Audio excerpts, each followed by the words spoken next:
നമസ്കാരം.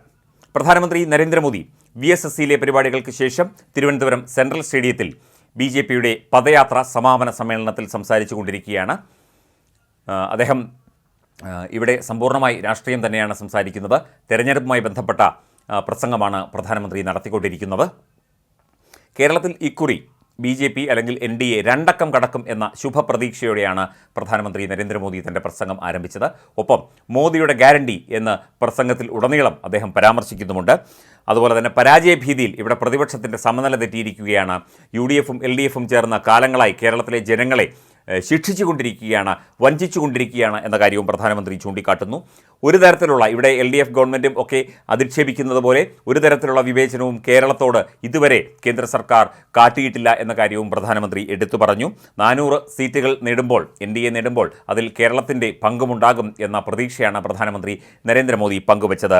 രാജ്യത്തിൻ്റെ പുരോഗതിക്കായി എടുത്തിട്ടുള്ള തീരുമാനങ്ങൾ എല്ലാം കേരളത്തിന് ഗുണകരമായിട്ടുണ്ട്.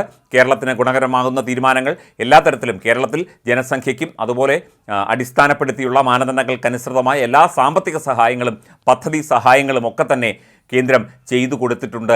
ഇവർ ഈ പറയുന്നത് തെറ്റായ പ്രചരണങ്ങളാണ് ഇവിടെ LDF സർക്കാരും കോൺഗ്രസും ഒക്കെ ചേർന്ന് പ്രചരിപ്പിക്കുന്നത് എന്ന കാര്യം പ്രധാനമന്ത്രി ചൂണ്ടിക്കാട്ടി.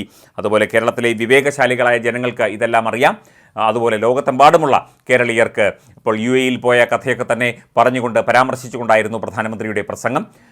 UAEയിലുള്ള മലയാളികൾക്ക് കേന്ദ്ര ഗവൺമെൻറ്റിനോടുള്ള ആ ഒരു സ്വീകാര്യത, പ്രധാനമന്ത്രിയോടും മറ്റ് മന്ത്രിമാരോടും ഇന്ത്യയിലെ വിവിധ പദ്ധതികളോടുമുള്ള സ്വീകാര്യതയെക്കുറിച്ചും ഒക്കെ തന്നെ പ്രധാനമന്ത്രി എടുത്തു പറഞ്ഞു.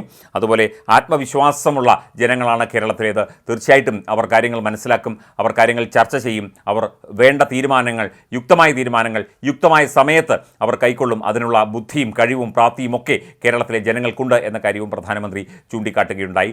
ഇവിടെ ശരിയായ രീതിയിലുള്ള കാര്യങ്ങൾ ഭംഗിയായി നടക്കുമ്പോൾ അത് ജനങ്ങളിലേക്ക് എത്തിക്കാതിരിക്കാനുള്ള നടപടികൾ കേരളത്തിലെ സർക്കാർ എടുക്കുന്നുണ്ട്. അത് ശരിയായൊരു കാര്യമല്ല.